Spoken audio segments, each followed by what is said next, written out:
Hello ice of भारत.org प्रस्तुत करता आहेत मिस्टर शिरसादिक शेख गुलाम परभणीहून. जी हां सर बोला.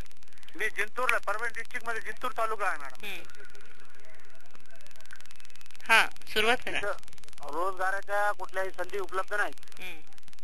इथं जिंतूर तालुक्यामध्ये 25 वर्षापासून आमदार बोडीकर हे आमदार आहेत, परंतु तरुणांना किंवा बेरोजगारांना कुठल्याही प्रकारचं काम इथं मिळत नाही.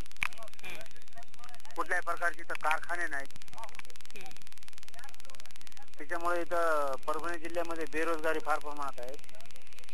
त्यानंतर परभणी जिल्ह्याचे ते फौजा खान हे मिनिस्टर झाले, त्यांनी पण असं काही काम केलेलं नाही की तरुणांना रोजगार उपलब्ध होईल किंवा बेरोजगारी दूर होईल. अशा प्रकारची कुठलीही सुविधा परभणी जिल्ह्यामध्ये कुठंच नाही.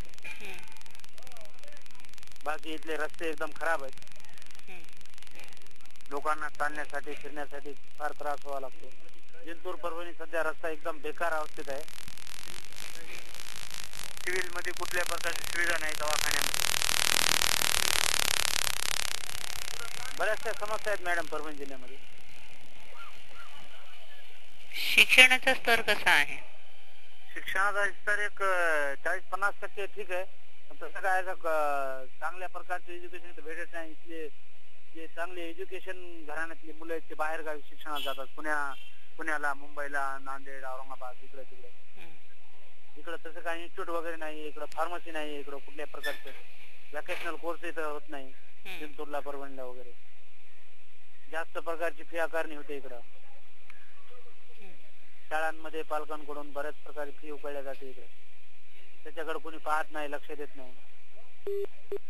तहसील मध्ये सर्वसामान्याचे काम होत नाही. उत्पन्नाचे प्रमाणपत्र विद्यार्थ्यांना मिळत नाही. 15-20 दिवस फायली पडून राहतात. आमदाराचं लक्ष नाही. बऱ्याचशा समस्या